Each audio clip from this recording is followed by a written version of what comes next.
کا عنوان ہے مناجات. مناجات.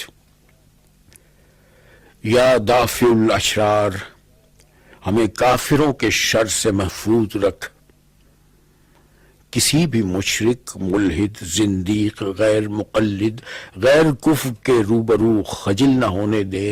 ہمیں سرخروئی عطا فرما.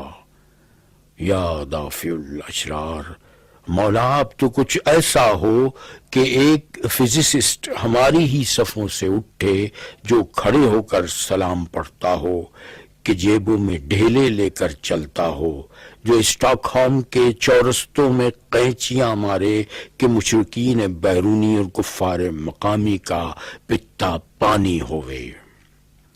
بار الہا، کچھ ایسا ہو کہ فلاں فلاں ملک کی مثال ہم پیٹرول سے اور بے شمار معدنیات سے منہ منہ بھر جائیں، تاکہ ہم روزناموں کی شہ سرخیوں میں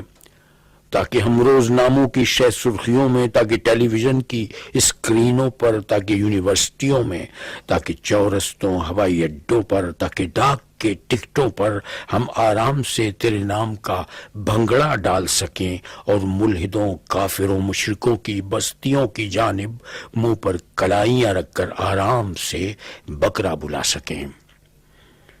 یا نافع الانعام، ہمارے بکرے جول بقر سے، ہماری گائیں گھوڑوں سے، ہمارے گھوڑے استبلوں سے، ہمارے استبل کتابوں سے معمور رہیں، اور اس معمورے میں ہماری بڑکوں کے سوا کان پڑی آواز نہ سنائی دے.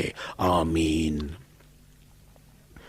اور اگر یہ سب مناسب نہ ہو تو اے صاحب الکلام، وہ تیرے نام کا زر مبادلہ بلند کرنے اپنے گھروں سے نکلے ہیں.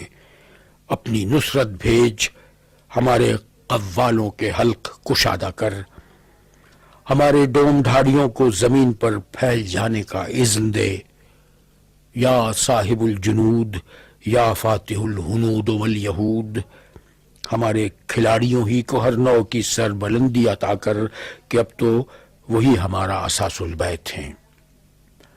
اور اے مالک الجندل، ہمارے دشمنوں کو اب اندر سے سنگسار فرما، ان کی میانیوں میں برف باری کر دھماکے فرما.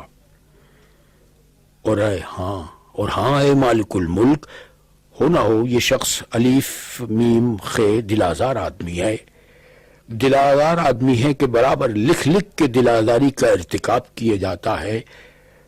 پس اے لا یزال، اے لا مکان، اے لا زمان، الامان الامان الامان.